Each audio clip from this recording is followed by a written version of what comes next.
موضوع الدرس في فضيلة المعوذتين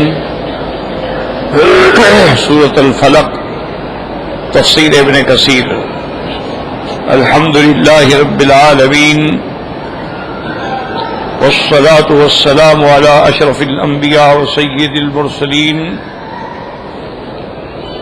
سيدنا محمد وعلى آله وأصحابه أجمعين. اللهم صل على سيدنا محمد وعلى آل سيدنا محمد كما صليت على إبراهيم وعلى آل إبراهيم في العالمين إنك حميد مجيد. أعوذ بالله من الشيطان الرجيم. بسم الله الرحمن الرحيم. قل أعوذ برب الفلق من شر ما خلق ومن شر غاسق إذا وقب ومن شر النفاثات في العقد ومن شر حاسد إذا حسد. قال المؤلف المفسر رحمه الله تعالى أدام النفع بعلومه وعلومكم في الدارين آمين إلى أن قال الأعمش وحدثنا عاصم بن ذرين هبيش عن أبي بن كعب رضي الله تعالى عنه قال سألنا عنهما رسول الله صلى الله عليه وسلم قال قيل لي فقلته. وهذا مشهور عند كثير من القراء والفقهاء أن ابن مسعود رضي الله تعالى عنه كان لا يكتب المعوذتين في مصحفه فلعله لم يسمعها من النبي صلى الله عليه وسلم ولم يتواتر عنده ثم لعله قد رجع عن قوله ذلك إلى قول الجماعة. اب مفسر رحمت اللہ علیہ ذکر فرما رہے ہیں کہ یہ بات بہت سارے قراء اور فقہا کے ہاں مشہور ہے کہ حضرت عبداللہ ابن مسعود رضی اللہ تعالی عنہ معوذتین کو اپنے مصحف میں نہیں لکھا تھا انہوں نے. اب مفسر فرماتا ہے کہ ممکن ہے کہ اس نے حضور پاک سے خود نہ سنا ہو اور کسی متواتر سند سے بھی یہ بات نہ پہنچی ہو تو اس لیے انہوں نے مصحف میں درج نہ کیا ہو. لیکن ہو سکتا ہے کہ پھر انہوں نے اپنے اس قول سے رجوع فرما کے جمہور صحابہ کے قول کی طرف رجوع فرما لیا کہ معوذتین قرآن کا حصہ ہے. فإن الصحابة رضي الله عنهم أثبتوهما في المصاحف الأئمة ونفذوها إلى سائر الآفاق كذلك ولله الحمد والمنة. اور تمام صحابہ نے ان دونوں صورتوں کو اپنے اپنے مصاحف میں بھی لکھا اور وہ مصاحف قرآن کے نسخے جو تھے وہ پورے عالم میں بھیج دیے گئے. تو یہ بات واضح ہے کہ یہ قرآن کا باقاعدہ حصہ ہے. وقد روى مسلم في صحيحه حدثنا قتيبة قال حدثنا جرير عن بيان عن قيس بن ابي حازم عن عقبة بن عامر قال قال رسول الله صلى الله عليه وسلم ألم تر آيات أنزلت هذه الليلة لم يرى مثلهن قط قل أعوذ بالفلق إلى آخره وقل أعوذ برب الناس إلى آخره. اب مفسر رحمت اللہ علیہ فرماتے ہیں کہ امام مسلم نے اپنی صحیح مسلم کے اندر یہ حدیث نقل فرمائی ہے کہ حضرت عقبہ بن عامر رضی اللہ تعالیٰ عنہ فرماتے ہیں کہ آج رات جو ہیں اللہ تبارک و تعالیٰ نے مجھ پہ قرآن کی ایسی آیات نازل فرمائی ہے کہ ان کی مثال کوئی نہیں ملتی. پھر آپ نے یہ دونوں صورتیں تلاوت فرمائیں قل اعوذ بالفلق اور قل اعوذ برب الناس. ورواه احمد ومسلم ايضا والترمذي والنسائي من حديث اسماعيل بن ابي خالد عن قيس بن حازم عن قيس بن ابي حازم عقبة به. وقال الترمذي رحمه الله تعالى حسن صحيح.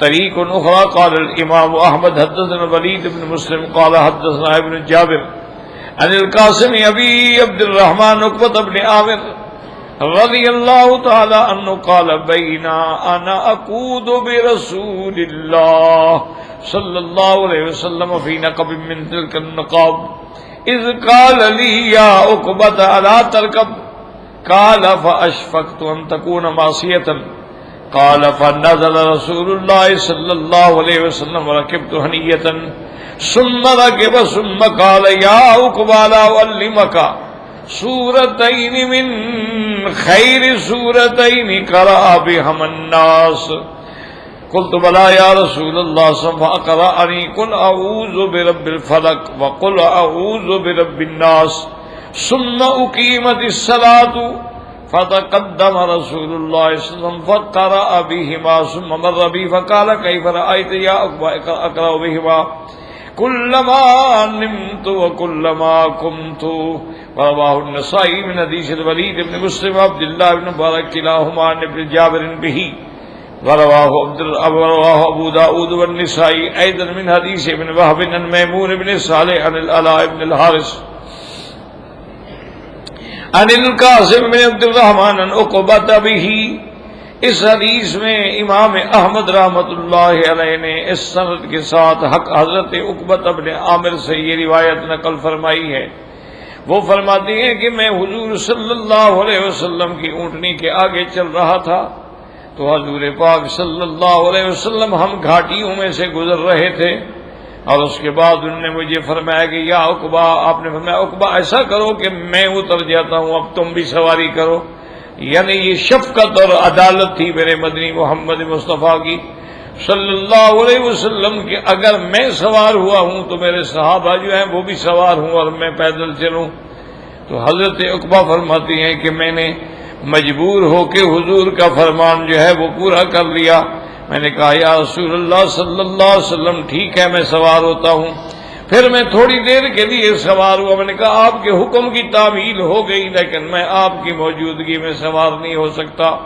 پھر حضور صلی اللہ علیہ وسلم سوار ہوئے اور اس کے بعد آپ نے فرمایا کہ عقبہ میں تمہیں ایسی دو صورتیں سناتا ہوں کہ اس سے بہتر صورتیں جو ہیں لوگوں نے نہیں پڑھی ہوں گی نہ سنی ہوں گی.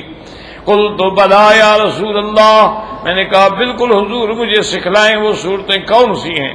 تو حضور پاک نے مجھے قل اعوذ بالفلق اور قل اعوذ برب الناس یہ دونوں صورتیں پڑھ کے سنائیں. اور اس کے بعد نماز کا وقت آ گیا. فتقدم رسول اللہ صلی اللہ علیہ وسلم، حضور امام بنے اور نماز پڑھائی تو اس نماز میں بھی آپ نے یہی دو صورتیں پڑھی. ایک رکعت میں آپ نے سورۃ الفلق پڑھی اور ایک رکعت میں سورۃ الناس پڑھی.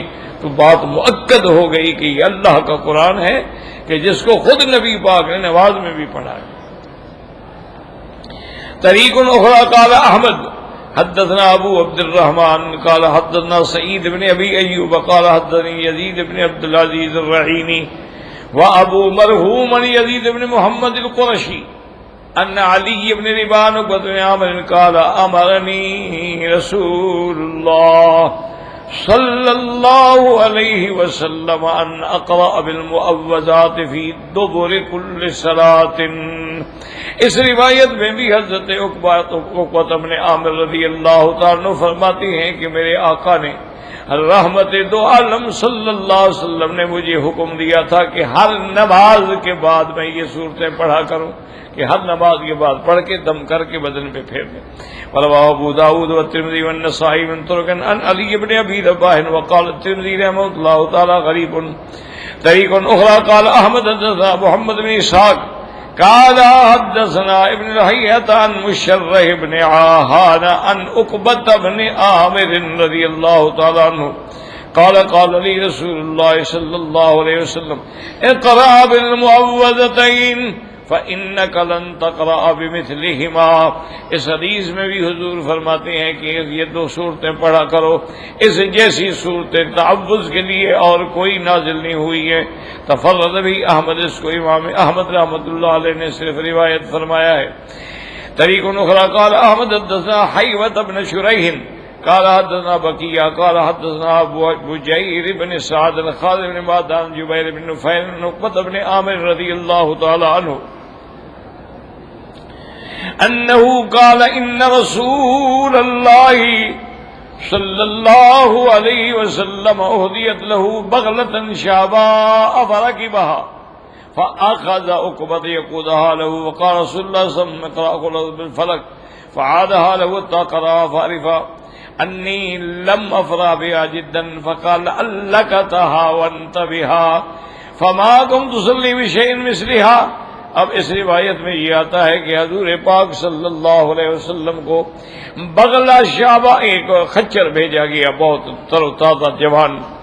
حضور اس پہ سوار ہوئے اور میں نے اس کی لگام پکڑی ہوئی تھی، اور حضور نے فرمایا اقرأ قل اعوذ بالفلق فعادها. آپ نے پھر پڑھا. اچھا، تم معلوم ہوتا ہے کہ تم اس کی عظمت کو نہیں سمجھتے ہو. یہ تو وہ صورتیں ہیں کہ فما كنت تصلي بشيء مثلها، اگر اس کو تم پڑھو گے تو اس کے مثل اور کوئی صورتیں نہیں ملیں گی.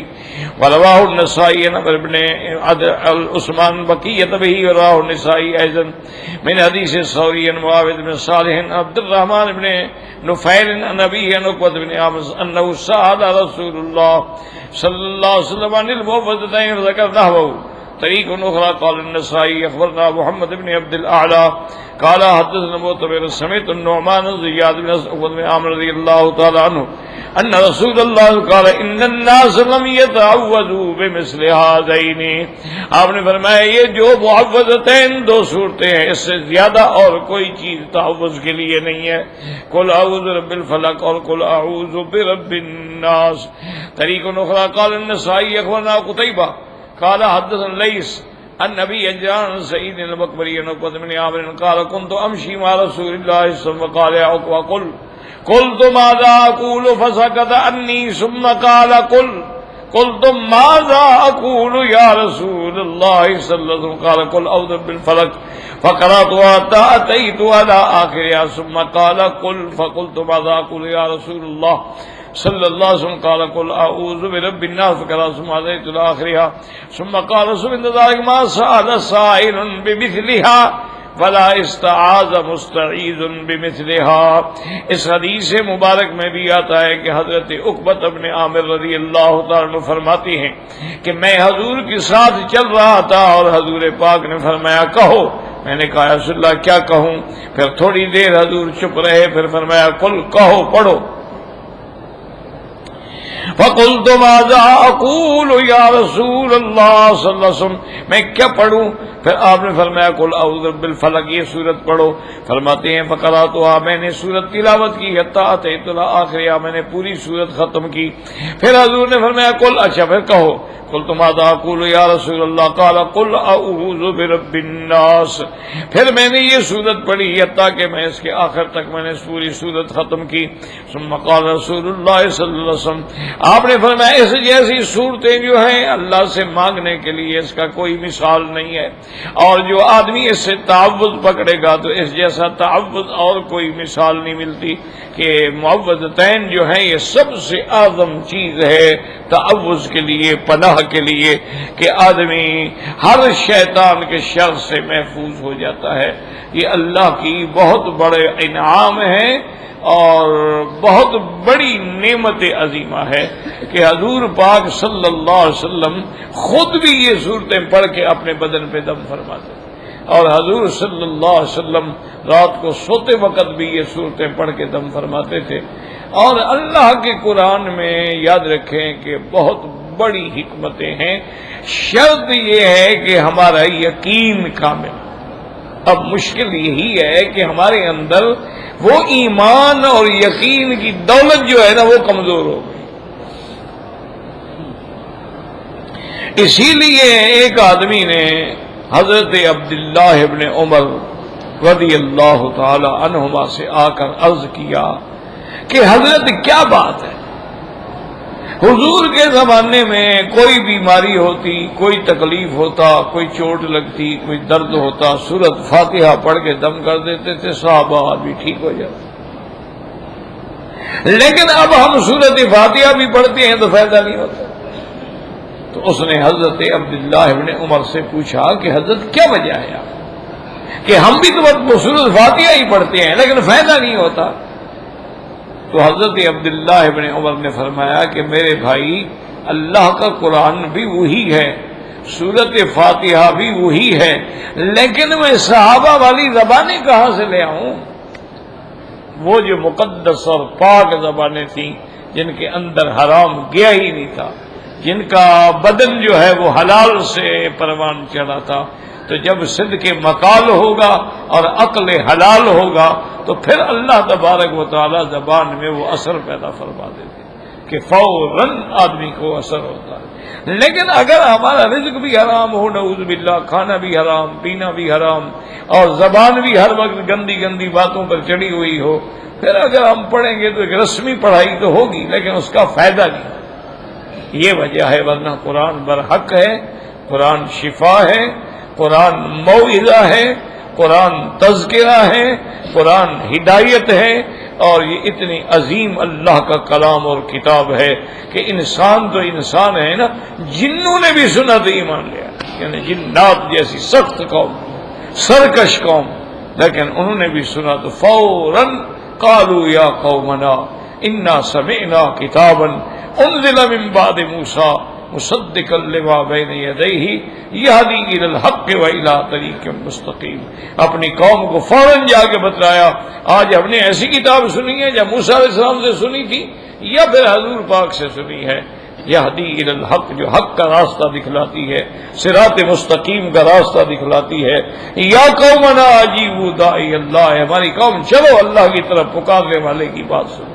تو قرآن کے اثرات جو ہیں یاد رکھیں، قرآن وہی ہے، وہی برکات ہے، وہی ثمرات. لیکن ہمارے ہاں جو تاخیر ہوتی ہے یا کام نہیں ہوتے ہیں، اس کی وجہ ہم ہیں خود، کہ ہماری زبانی اس قابل نہیں ہوتی، ہمارا پڑھنا ایسا نہیں ہوتا، اور ہمارا ایقان و یقین ایسا نہیں ہوتا. اب دیکھیں کہ حضرت عقبہ بن عامر کی کتنی حدیث مفسر نے نقل کی ہے، صرف یہ بات دکھلانے سمجھانے کے لیے کہ معوذتین قرآن کا حصہ ہے. قال النسائی اخبرنا محمد بن يسار قال حدثنا عبد الرحمن قال حدثنا معاویہ علی ابن الحارث عن مقول عقبہ بن عامر رضی اللہ تعالی عنہما ان رسول اللہ صلی اللہ علیہ وسلم قرأ بہما فی صلاۃ الصبح. یعنی ایسی شان والی صورتیں ہیں کہ حضور پاک نے فجر کی نماز میں یہی دو صورتیں پڑھی، ایک رکعت میں قل اعوذ بالفلق اور ایک رکعت میں قل اعوذ بالناس. تو بہرحال اس میں دو مسائل ہوتے ہیں کہ یہ بھی امت کو تعلیم دینی تھی کہ چھوٹی سی صورت بھی پڑھ لو تو نماز ہو جاتی ہے، ورنہ اصول یہ ہے کہ فجر کی نماز میں طوال مفصل لمبی صورتیں پڑھنی چاہیے، اور مغرب میں قصار مفصل چھوٹی صورتیں پڑھنی چاہیے. لیکن کبھی کبھی حضور پاک نے صبح کی نماز میں بھی معوذتین پڑھ کے اپنی امت کو بتلا دیا کہ ایک تو معوذتین قرآن ہے، اور دوسرا یہ ہے کہ چھوٹی صورت پڑھ کے بھی آدمی نماز پڑھ سکتا ہے. لیکن اب بعض اوقات وقت ایسا ہوتا ہے، سفر میں ہوتا ہے، آدمی سورج نہ نکل آئے، نماز نہ چلی جائے، نماز قضا نہ ہو جائے، چھوٹی صورتیں پڑھ کے جلدی سے نماز پڑھ لی. طریق اخرى قال النسائی اخبرنا قتيبة قال حدثنا ليث عن يزيد بن ابي حبيب عن ابي عمران اسلم عن عقبة بن عامر رضي الله تعالى عنه قال اتبعت رسول الله وهو راكب فوضعت يدي على قدميه فقلت اقرأني سورة هود او سورة، فقال ان تقرأ شيئا فعند الله من قل اعوذ بالفلق. اس روایت میں یہ آتا ہے کہ حضرت عقبہ بن عامر فرماتے ہیں کہ میں حضور کے پیچھے چل رہا تھا اور آپ سواری پہ تھے، تو میں نے اپنے ہاتھ جو ہیں حضور کے قدموں پہ رکھے اور میں نے عرض کیا کہ یا رسول اللہ صلی اللہ علیہ وسلم مجھے سورۃ ہود یا سورۃ یوسف پڑھائیں. تو حضور پاک نے فرمایا کہ میں تمہیں چھوٹی سی صورت پڑھاتا ہوں جس کا نفع جو ہے بہت زیادہ ہے. تو حضور پاک نے پھر قل اعوذ بالفلق پڑھی. تو اس میں یہ بات بھی یاد رکھیں کہ آیا نا صحابی نے حضور کے پاؤں پہ ہاتھ رکھا، تو پاؤں پہ ہاتھ رکھنا جو ہے اگر انبیاء کے لیے ثابت ہے تو بعد میں علماء اور اولیاء کے لیے بھی ثابت ہے. لیکن ہمارے ہاں جو رواج ہے کہ جھک کے پاؤں پہ ہاتھ رکھا جاتا ہے وہ حرام ہے، جھکنا حرام ہے. کیونکہ رکوع اور سجود اور یہ صرف اللہ کے لیے. اب صحابی نے ہاتھ رکھا، چونکہ حضور سواری پہ تھے تو اس نے ہاتھ رکھ لیا، اس میں جھکنے کی بات ہی نہیں. حضور پاک تو سواری پہ بیٹھے ہوئے ہیں. تو اس لیے مثلاً اگر کوئی آدمی اپنے استاد کے پاس بیٹھا ہوا ہے اور پاؤں پہ ہاتھ رکھ لیا کوئی بات نہیں، لیکن ہمارے یہاں جو رواج ہے کہ جھکتے ہیں باقاعدہ اور نعوذ باللہ سجدے کی طرح پاؤں پہ گر جاتے ہیں، یہ حرام، یہ کسی کے لیے جائز نہیں، نہ کسی بڑے کے لیے جائز ہے، نہ کسی عالم کے لیے اور نہ کسی اللہ کے ولی کے لیے، یہ بالکل جائز نہیں.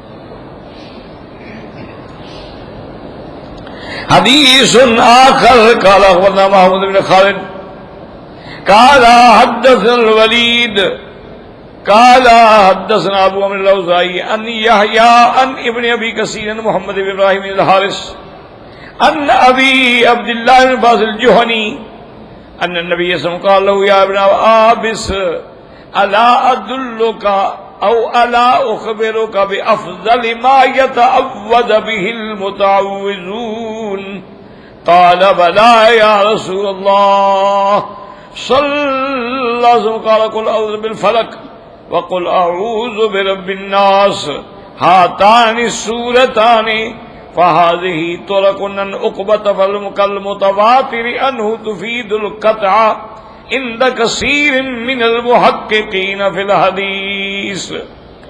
اس سند میں بھی آیا کہ آپ نے ابن عباس کو ابن عابس، یہ محبت سے تصغیر سے فرمایا، الا ادلکا، یہ شک ہے راوی کو کہ یہ لفظ کہے یا الا اخبرکا یہ لفظ کہے، معنی ایک ہے. افضل چیز جس سے تعوذ پکڑنے والے تعوذ پکڑتے ہیں، میں نے کہا بتلائیں یا سنوا، قل اعوذ برب الفلق قل اعوذ برب الناس.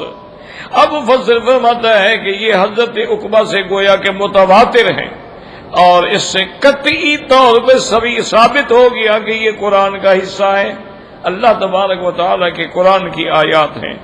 وقد تقدم فی روایت صدی بن عجلان فرد المجاہد ولا علم کے ثلاث صور لم ينزل فی التوراۃ ولا فی الانجیل ولا فی الزبور ولا فی الفرقان مثلہن. اس روایت میں آتا ہے فرد ابن مجاہد کہتی ہیں الا علم کا 3 صورتیں ایسی ہیں جو اس قسم کی صورتیں نہ تورات میں ہیں نہ انجیل میں ہیں نہ زبور میں ہے، تاکہ قرآن میں بھی، اور اس سے افضل صورت معوذتین کے لیے نہیں ہے. ایک قل هو اللہ احد، قل اعوذ بالفلق، قل اعوذ برب الناس.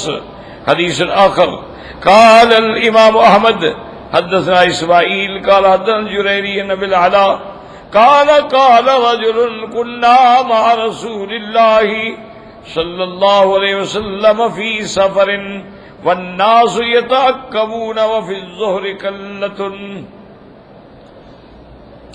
فحانت نزلت رسول الله ونزلني فلهقني فضرب منكبي فقال قل اعوذ برب الفلق فقرأها رسول الله صلى الله عليه وسلم فقرأتها معه ثم قال قل اعوذ برب الناس فقرأها رسول الله صلى الله عليه وسلم فقرأتها معه فقال اذا صليت فقرأ بهما الظاهر ان هذا الرجل هو عقبة بن عامر والله اعلم. ورواه النسائی عن یعقوب بن ابراہیم ابن علیہ به. اس حدیث میں بھی آتا ہے کہ ایک آدمی کہتے ہیں کہ نام نہیں آیا رجل، کہ ہم حضور کے ساتھ تھے سفر میں اور لوگ بھی تھے، وہ بھی آ رہے تھے آگے پیچھے. تو کہتے ہیں کہ جب اترنے کا وقت آیا تو حضور پاک صلی اللہ علیہ وسلم اترے، فلحقنی، اور پھر مجھے ملے، فضرب منکبی، اور مجھے کندھے پہ ہاتھ لگا کے فرمایا قل، پڑھو. پھر حضور نے خود یہ سورت پڑھی قل اعوذ بالفلق، اور میں نے بھی حضور کے ساتھ یہ سورت پڑھی.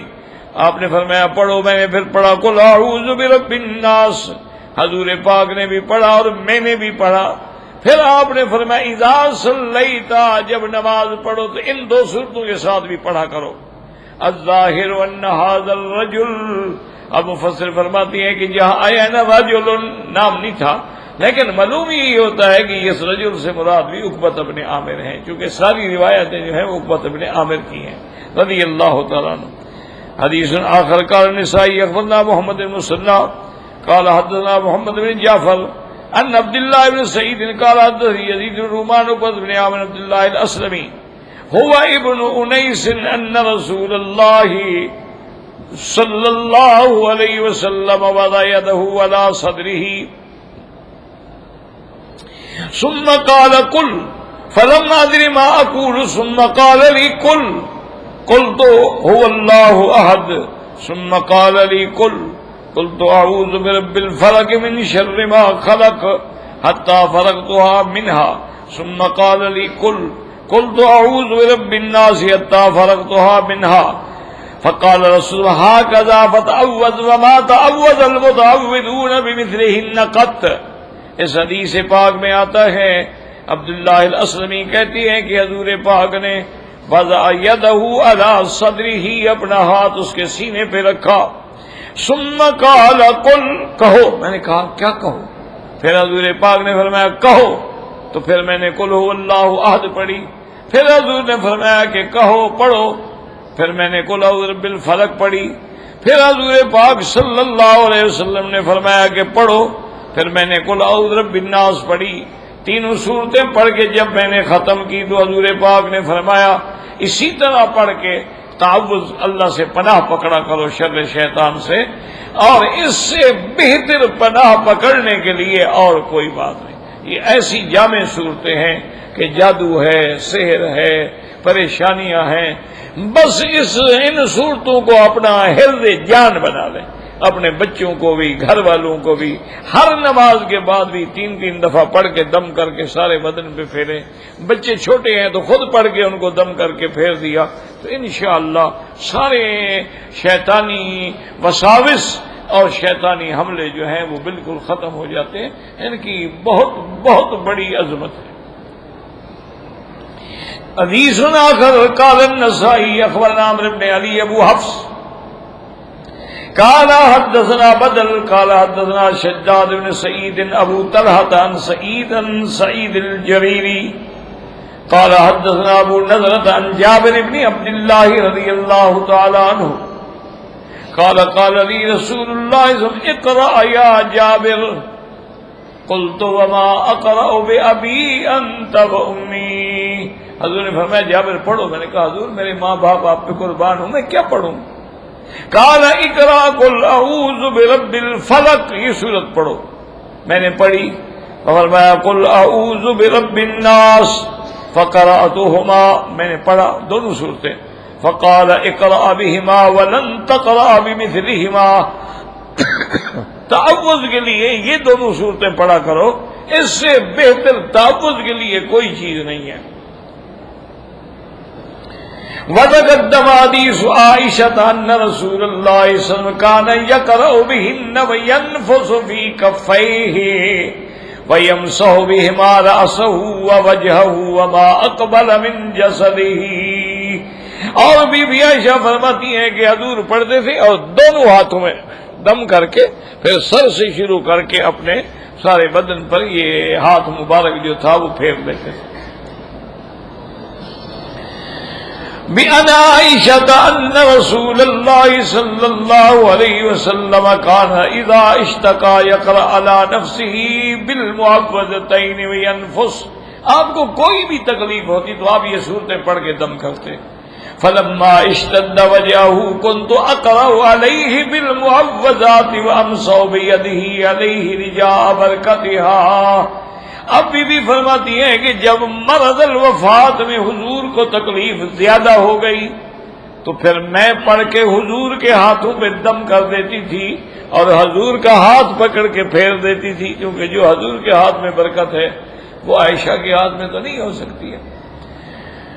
ورواه البخاری عن عبد الله بن يوسف ومسلم عن يحيى بن يحيى وابو داود عن القانبي والنسائي عن قتيبة ومن حدیث ابن القاسم وعیسیٰ ابن یونس وابن ماجہ من حدیث معن وبشر بن عمر ثمانیتهم من مالک به وتقدم فی آخر سورۃ نون من حدیث ابی نضرۃ النبی سعید رضی اللہ تعالی عنہ ان رسول اللہ كان يتعوذ من اعین الجان واعین الانسان فلما نزلت المعوذتان اخذ بهما وترك ما سواهما رواہ الترمذی والنسائی وابن ماجہ وقال الترمذی حدیث حسن صحیح۔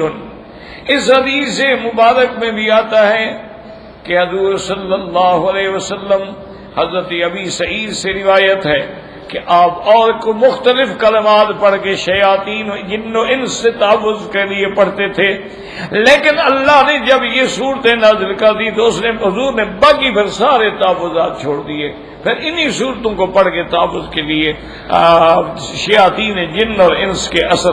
تو اس لیے ہمیشہ یاد رکھیں کہ نظر بد ہے یا جنات ہیں یا سحر ہے یا جادو ہے، تو یہ سب سے بڑی نعمت جو ہے وہ اللہ کا قرآن ہے، بس ان کو پڑھو اور یعنی حفظ جان بنا لیں کہ ہر نماز کے بعد پڑھو، گھر میں پڑھو، بچے پڑھیں، عورتیں پڑھیں، پڑھ کے دم کریں، پانی پہ دم کریں، پانی پلا دیں، پانی چھڑک دیں، غسل کرا دیں، سارے فتنے انشاءاللہ ختم ہو جائیں گے۔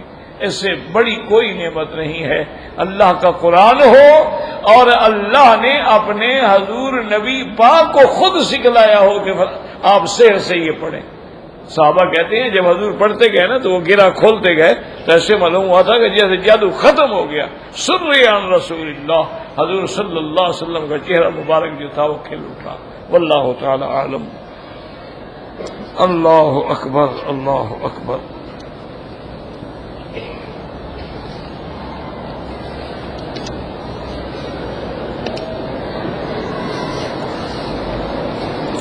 کہتے جی کہ اگر عمرے کے لیے کوئی عورت اپنے گھر سے چلے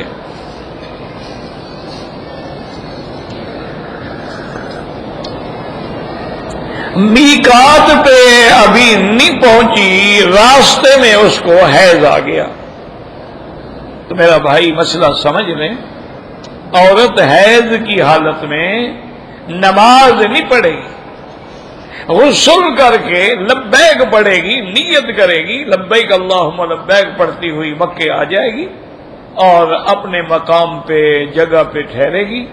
جس دن اس کی عادت کے دن پورے ہو جائیں گے وہ سادہ پانی سے غسل کر کے کپڑے پہن کے آ کے عمرہ پورا کرے گی، اس کو کہیں جانے کی ضرورت نہیں، یہ اس کا میقات کا عمرہ ہے۔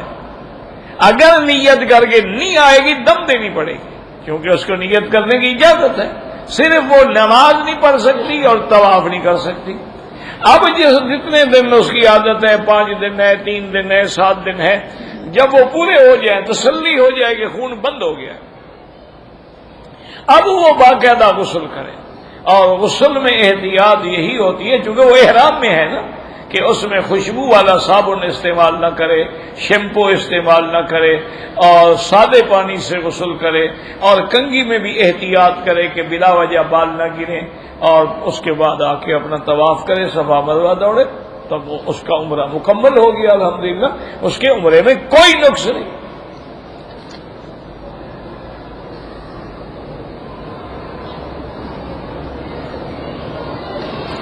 کہتے جی کہ اسی طرح ایک عورت نے حیض شروع ہو گیا، میقات سے اس نے عمرے کی نیت کر لی، اب وہ گھر واپس جانے سے پہلے پاک نہیں ہوئی، ابھی تک احرام میں ہے، تو اس کو تو میرا بھائی جب تک وہ پاک نہ ہو عمرہ کیے بغیر وہ نہیں جا سکتی۔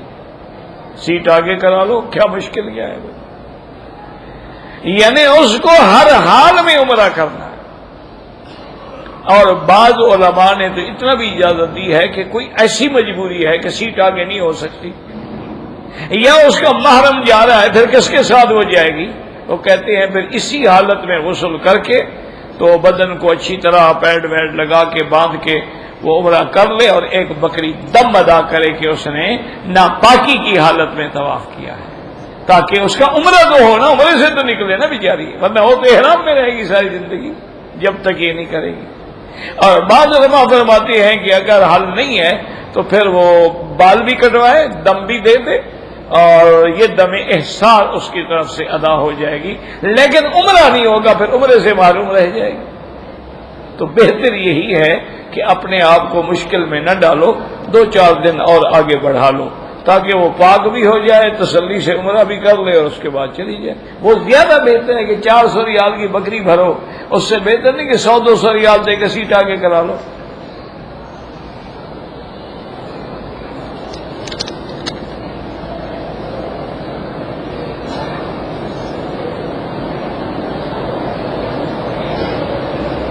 کہتے جی کہ عمرے کی نیت سے ہم مدینے پاک سے نکلے، بچوں سمیت تمام گھر والوں نے عمرے کے طواف کے وقت بچے زبان سے نیت نہیں کر سکے، کوئی بات نہیں، طواف بھائی طواف میں جو آپ گئے ہیں نیت تھی تو ادھر گئے ہو، ادھر کیوں نہیں چلے گئے؟ دیکھو نا، جب کعبہ شریف میں جا رہے ہو، طواف بھی کر رہے ہو، تو نیت تھی تو گئے تھے نا۔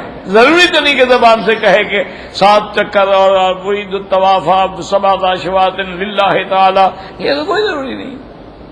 تمہاری نیت تھی، تم چلے گئے، طواف کر لیا، بات ختم ہو گئی۔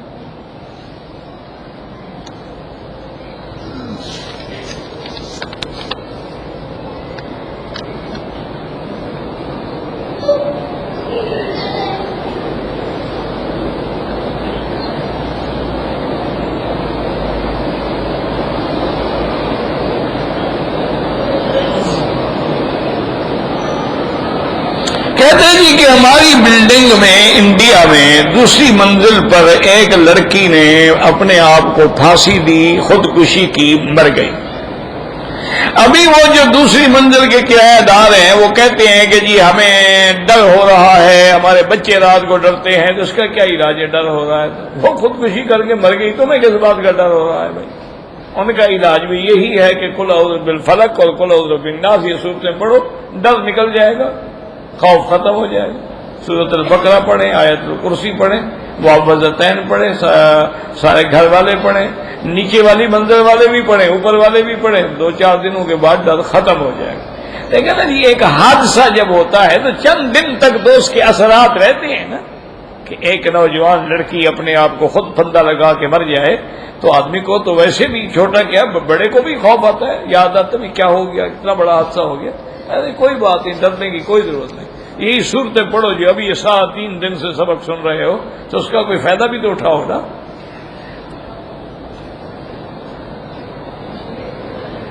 کہتے جی کہ پہلی بیوی کی اجازت کے بغیر دوسری شادی اگر آدمی کرنا چاہے تو کیا وہ کر سکتا ہے یا نہیں کر سکتا؟ میرا بھائی پہلی بات تو یہ یاد رکھو کہ پہلی بیوی کوئی ایسی پاگل ہو گئی ہے کہ اجازت دے گی؟ نہیں، آپ کا کیا خیال ہے؟ چلو تجربہ کر دیکھو رات، انشاءاللہ کا روٹی بھی نہیں ملے گی۔ نہیں، پہلی بیوی کیوں اجازت دے گی؟ پاگل ہے وہ۔ یہ تو آپ کے ملک میں ایک قانون بنایا گیا تھا، فیملی لاز، اور وہ قانون بنانے والے بھی اللہ کی رحمت سے قرآن و سنت سے کورے تھے، اور آگے اس کو چلانے والے بھی کورے تھے۔ انہوں نے یہ چیز قانون میں رکھ دی کہ جب تک پہلی بیوی اجازت نہ دے بندہ دوسری شادی کر ہی نہیں سکتا۔ اب اس میں پھر ہزاروں لوگ جھوٹ بولتے تھے، جھوٹی اجازتیں لے آتے تھے کہ بیوی نے جی اجازت دے دی ہے، بیوی کو پتہ ہی نہیں۔ تو یہ تو اسلام کا اس سے کوئی تعلق نہیں۔ اسلام نے تو ہمیں اجازت دی ہے کہ ہم 4 بیویاں ایک وقت میں رکھ سکتے ہیں نکاح میں، شرط صرف یہ ہے کہ عدل کیا جائے۔ وَإِنْ خِفْتُمْ أَلَّا تَعْدِلُوا، اگر تمہیں خوف ہے کہ عدل نہیں کر سکو گے تو پھر ایک کافی ہے، پھر دوسری شادی کرو ہی نہیں، تاکہ بلا وجہ قیامت میں آدمی بیوی کی وجہ سے تو نہ پکڑا جائے نا۔ کیونکہ صحیح حدیث مبارک ہے کہ جس کی 2 بیویاں ہوں اور وہ عدل نہ کرے تو قیامت والے دن اللہ اس کو فالج زدہ اٹھائیں گے، ایک حصہ اس کا مارا ہوا ہوگا بدن کا، تاکہ لوگوں کو پتہ چلے کہ یہ وہ بندہ ہے جس نے اپنی بیوی سے عدل نہیں کیا۔ حضور صلی اللہ علیہ وسلم یعنی رحمت للعالمین، اور حضور پہ عدل بیویوں میں واجب بھی نہیں تھا، حضور کی خصوصیت تھی کہ جس کو چاہے ساتھ لے جائیں، جس کے ساتھ رات چاہیں گزاریں، لیکن اس کے بعد بھی حضور عدل کرتے تھے، ہر باقاعدہ نوبہ تقسیم تھا کہ یہ دن فلاں بیوی کا ہے، یہ فلاں کا ہے، یہ فلاں کا ہے، یہ فلاں کا ہے، بغیر اس کے، اور پھر دعا بھی مانگتے تھے کہ اللہم انی اعدل فیما املک ولا اعدل فیما لا املک، یا اللہ میں اپنی طرف سے جو میرے بس میں ہے میں عدل کر رہا ہوں، کھانے میں، پینے میں، نفقہ میں، وقت میں، لیکن جو میرے بس میں نہیں ہے، کسی بیوی سے محبت زیادہ ہوگی یہ تو میرے بس میں نہیں ہے، یہ تو پھر آپ کے بس میں ہے، آپ چاہیں تو کم کر دیں، آپ چاہیں تو زیادہ کر دیں۔ اور حضور سفر میں جاتے باقاعدہ قرآن اندازی کرتے کہ کس بیوی کا قرآن ہے اس کو ساتھ لے کے جاؤ، اللہ کا نبی اتنا عادل فرماتے تھے۔ تو میرا بھائی یہ آپ اپنے حال پہ غور کریں کہ کیا تم دو بیویوں کے حقوق شرعی جو ہے وہ ادا کرنے کے قابل بھی ہو، اور کیا تمہارے پاس دونوں کے لیے نان، نفقہ، خرچہ، جگہ، مکان، کپڑا دینے کی طاقت بھی ہے، اور دونوں کو راضی بھی رکھ سکتے ہو؟ بالکل کرو، کوئی بیوی سے پوچھنے کی ضرورت نہیں، اور اگر نہیں کر سکتے ہو تو پھر نہ کرو، پھر ایک سے گزارا کرو، اللہ تبارک و تعالیٰ رحمت فرمائے۔ باقی یہ قانون انگریزی قانون ہے، اس کا چربا ہے، عجیب عجیب قانون بنائے۔ اچھا، جیسے دوسری شادی میں یہ نہیں کر سکتا جب تک پہلی بیوی نہ، اسی طرح طلاق اگر دے، اس کا قانون بتائیں آپ کے پاس کیا ہے؟ طلاق اگر دے تو طلاق دینے کے بعد وہ طلاق والا کاغذ بھی اور ایک چیئرمین یونین کونسل کے نام اپلیکیشن بھی لکھے گا کہ جی میں نے اپنی بیوی کو طلاق دے دی ہے۔ جب اس چیئرمین کے پاس وہ درخواست پہنچے گی تو وہ آرڈر کرے گا کہ بھائی فلاں پیشی پہ آئے، ایک آدمی عورت کی طرف سے، ایک مرد کی طرف سے حکم بنے، ثالث بنے، وہ آئیں گے، ان کو پھر وہ پیشی دے گا، بھی آپ کو 1 ہفتہ یا 10 دن کی پیشی ہے، آپ جا کے کوشش کریں گے کہ سلو ہو جائے، اگر سلو ہو جائے تو ٹھیک ہے، اگر نہ ہو تو وہ رپورٹ دیں گے جی کہ سلو نہیں ہو سکتی، پھر وہ طلاق کو نافذ کرے گا۔ اب یہ کتنا بڑا بے وقوفی والا قانون ہے کہ طلاق پہلے دے دے، سلو بعد میں کروائیں گے۔ ایسا قانون آپ نے دنیا میں سنا؟ بھئی جب طلاق ہو گئی، چیئرمین صاحب تمہاری بیوی ہے کہ تم اس کے حق رکھتے ہو، نافذ کر دے گا، طلاق والے نے طلاق دے دی، طلاق ہو گئی، بات ختم، اب کس بات کی تم سلو کروا رہے ہو؟ وہ قرآن میں جو حکم ہے ان خفتم، قرآن کہتا ہے کہ اگر میاں بیوی میں جھگڑا ہو رہا ہے، اندیشہ ہے کہ بھی طلاق تک نوبت پہنچ جائے گی، فَبَعَثُوا حَكَمًا مِّنْ أَهْلِهِ وَحَكَمًا مِّنْ أَهْلِهَا، ایک خاندان کا آدمی اس کا لو، ایک ادھر لو، وہ کوشش کریں، اگر سلو نہ ہو تو پھر وہ طلاق دے دے، اگر سلو ہو جائے تو طلاق نہ دے۔ یہ الگ بات ہے کہ طلاق پہلے دے تو سلو بعد میں کراؤ۔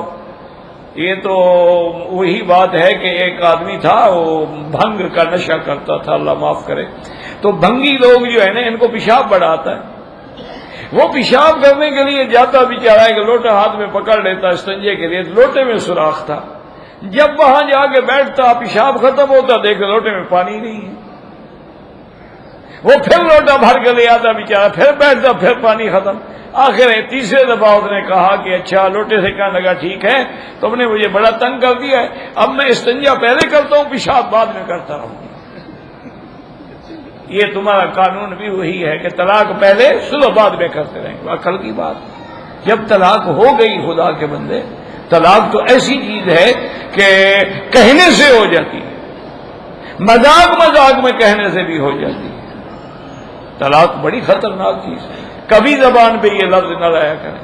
ثلاث جدہن جد وحدرہن جد النکاح والطلاق والعتاق۔ گھر میں ہے، بیوی سے جھگڑا ہو جاتا ہے، بولنا چھوڑ دو، بات کرنا چھوڑ دو، 2-4 دن اس کو علیحدہ کمرے میں سلاؤ، ماں باپ کے گھر بھیج دو۔ تو یہ تھوڑا ہے کہ طلاق اور طلاق اور طلاق، نمک زیادہ ہے تو طلاق، اور مرچ زیادہ پڑ گئی تو طلاق، یہ کیا ہے؟ ہمارے ہاں تو مذاق بن گئی ہے نا، لوگوں نے حلال کو حرام کیا ہوا ہے۔ کئی ایسی بیویاں ہیں جن نے مجھ سے مسئلہ پوچھا ہے کہ ہمارا خاوند ہمیں 100 دفعہ طلاق دے چکا ہے، لیکن پھر بھی اکٹھے رہتے ہیں، وہ زنا ہو رہا۔ انا للہ و انا الیہ راجعون۔ مرد کو رزق عورت کی طرف سے ملتا ہے، بالکل غلط بات ہے جناب۔ جس کی ساری زندگی شادی نہ ہو اس کو رزق نہیں ملے گا۔ یا جب تک آدمی کنوارا ہوتا ہے اس کے پاس رزق نہیں ہوتا ہے. لوگوں نے جاہلوں نے بنا رکھا ہے کہ جی رزق عورت کی طرف سے ملتی ہے. یہ معنی نہیں ہے. اصل قرآن میں یہ ہے کہ تم اگر غریب ہو تو ڈرو نہ، شادی کر لو. اللہ تم دونوں کو چاہے گا اپنے خزانے غیب سے. ان یکونوا فقراء، اگر تم دونوں غریب ہو گے تو یغنیہم اللہ، اللہ تمہیں غنی کر دیں گے. یہ تھوڑا ہے کہ عورت کی وجہ سے رزق ملتا ہے. جس کو عورت نہ ملے اس کو رزق ہی نہیں ملتا ہے. یہ نیا مسئلہ ہے بھائی. لوگ پتہ نہیں کیسے کیسے مسئلے گھڑ لیتے ہیں.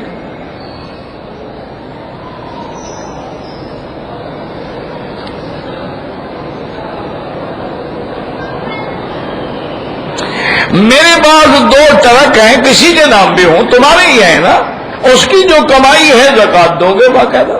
یہ کیا ہے؟ بالکل تم نے زکات دینی ہے. تعویذ کرنا جائز کا معنی اگر قرآن و سنت سے ہو تو جائز ہے، قرآن و سنت سے نہ ہو تو نہ جائز ہے. کیسے سمجھاؤں؟ پورا گھنٹہ تو سمجھایا تھا.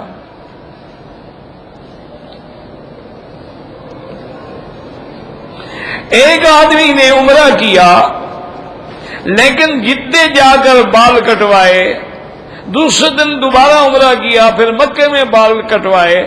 دم تو واجب ہو گیا. جو پہلے بال کٹوائے ہیں جدے میں اس پر دم پڑ گیا، کیونکہ بال اس کو مکے میں کٹوانے چاہیے. دم بالکل لازم.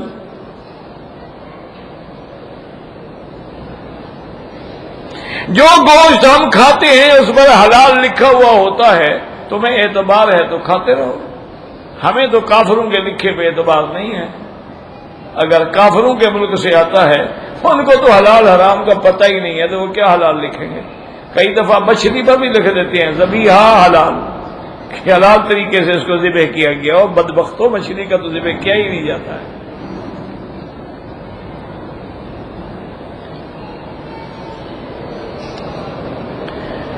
اگر عصر کی نماز میں مثلاً حرم میں نماز ہو گئی، تم نے نماز نہیں پڑھی تو بالکل نفل بھی سنت بھی پڑھ سکتے ہو، نفل بھی پڑھ سکتے ہو. جب عصر پڑھ لو تو اب نہ پڑھو.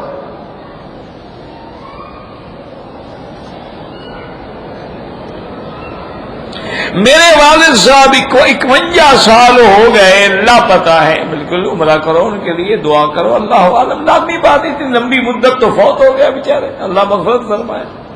زندہ ہوتے تو کوئی تو خبر دیتے نا.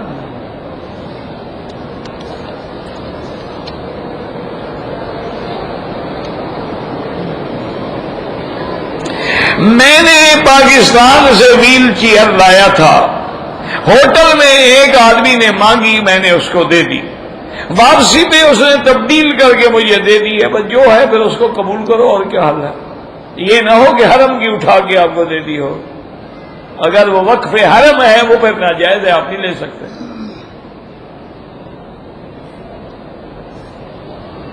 احرام کی نیت کی 2 رکعت پڑھ کے بھی ٹوپی پہنی رکھی، عمرے کی نیت کر لی، پھر 20 منٹ کے بعد خیال آیا تو ٹوپی اتار دی، کوئی بات نہیں.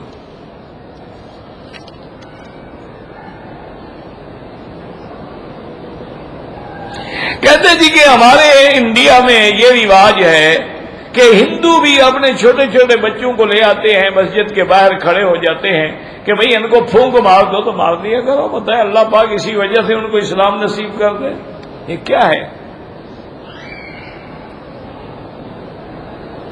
اگر ہم ہندوستان سے آئے ہیں عمرے کے لیے تو طواف الوداع کرنا واجب نہیں ہے، لیکن افضل ہے کہ کرو. عمرے کے لیے طواف الوداع واجب نہیں ہوتا، حج کے لیے طواف الوداع واجب ہوتا ہے. لیکن بہتر یہی ہے کہ بعض علماء فرماتے ہیں کہ وہ حدیث مبارک جو ہے کہ ان یکون آخر العہد بالبیت الطواف، کہ سب سے آخری کام طواف الوداع کیا کرو، تو وہ عام ہے عمرہ ہو یا حج ہو.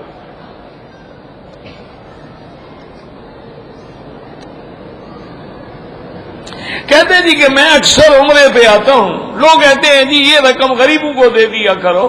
بابا اللہ نے لکھا ہے تو تم آؤ گے، کیسے رہ سکتے ہو؟ جس کے مقدر میں اللہ نے عمرے 10 لکھے ہیں وہ 10 کرے گا. لوگوں کی باتیں تو اگر نہ بھی آؤ نا، لوگ پھر بھی باتیں کریں گے. دیکھو یہ پہلے جاتا تھا اب بے ایمان ہو گیا، اب نہیں جاتا. لوگوں کی باتوں کو چھوڑو، تم بس کرتے رہو، خیرات بھی کرتے رہو.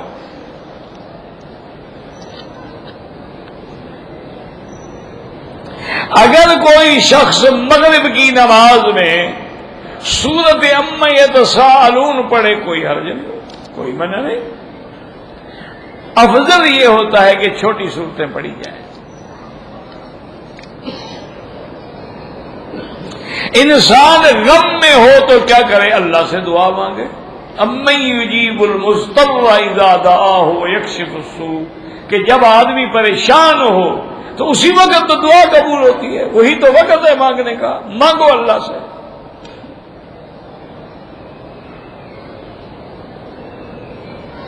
میں عمرے کے لیے آیا ہوں، ہوٹل میں سامان اتارتے ہوئے مجھے چوٹ لگی تو میرا ناخن نکل گیا، پھر میں نے پٹی وٹی کرا کے بولا کیا ٹھیک ہے، کوئی جرمانہ نہیں، یہ چوٹ بھی آپ کو لگی ہے اور جرمانہ بھی آپ کو پڑے۔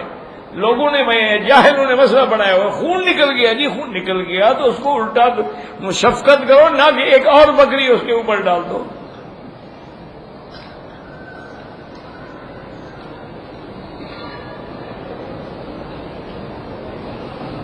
اگر کسی شخص نے طواف کیا ہے، طواف کے 2 رکعت نہیں پڑھی اور فجر کی اذان ہو گئی تو پہلے 2 رکعت طواف کے پڑھ کے 2 رکعت سنت پڑھ سکتا ہے، اور اگر وقت نہ ہو تو پھر 2 رکعت نماز سنت پڑھ لے اور طواف کی سورج نکلنے کے بعد پڑھے۔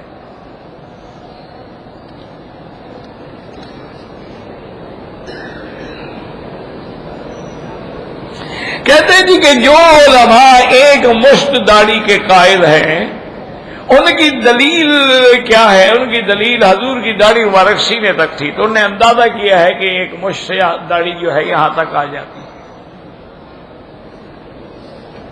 یہ تو ائمہ اربعہ کا قول ہے، کسی ایک کا نہیں ہے، چاروں امام اس میں ہیں، اور 4 امام اگر کسی بات پہ متفق ہوں نا تو یاد رکھیں وہ لازم حدیث مبارک ہوگی، سنت ہوگی۔ حجر اسود اللہ نے بھیجا ہے، اللہ کے ساتھ تم عہد کرتے ہو۔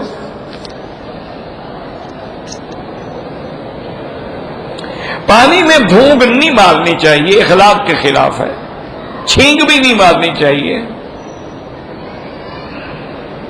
میں نے عرض یہی کیا ہے، تمام علماء کا اس پہ اتفاق ہے کہ اگر کوئی آدمی تعویذ اللہ کے قرآن کی آیت لکھ دیتا ہے یا حدیث مبارک لکھ دیتا ہے تو کوئی حرج نہیں، اور اگر لکیر ہے یا سریانی، عبرانی، کوئی اور زبانیں ہیں تو وہ نہ لکھا جائے، اور میں نے بتایا تھا افضل یہ ہے کہ تعویذ نہ لکھو، پڑھ کے دم کرو۔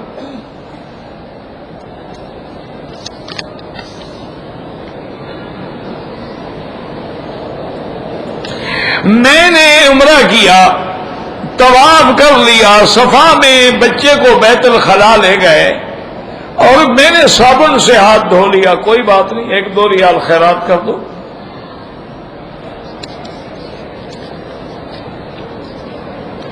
اگر 15 دن کے اندر دوبارہ حیض شروع ہو جائے، وہ حیض نہیں، وہ بیماری ہے، تم نماز پڑھو، طواف کرو، سب کچھ کرو۔ یہ تھوڑا ہے کہ 15 دن کے بعد پھر حیض آ جائے، 10 دن کے حیض کے مکمل ہو گئے پھر آیا تو بیماری ہے۔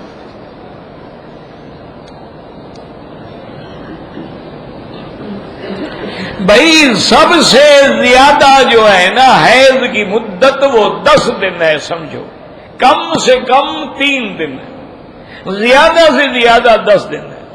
اب اگر عورت کو 10 دن بھی گزر گیا پھر بھی خون آ رہا ہے تو استحاضہ ہے، بیماری ہے، وہ حیض نہیں ہے، پھر وہ نماز بھی پڑھے گی، طواف بھی کرے گی، سب کچھ کرے گی، پھر وہ بیماری ہے، حیض نہیں ہے، کیونکہ 10 دن سے زیادہ حیض ہوتا ہی نہیں۔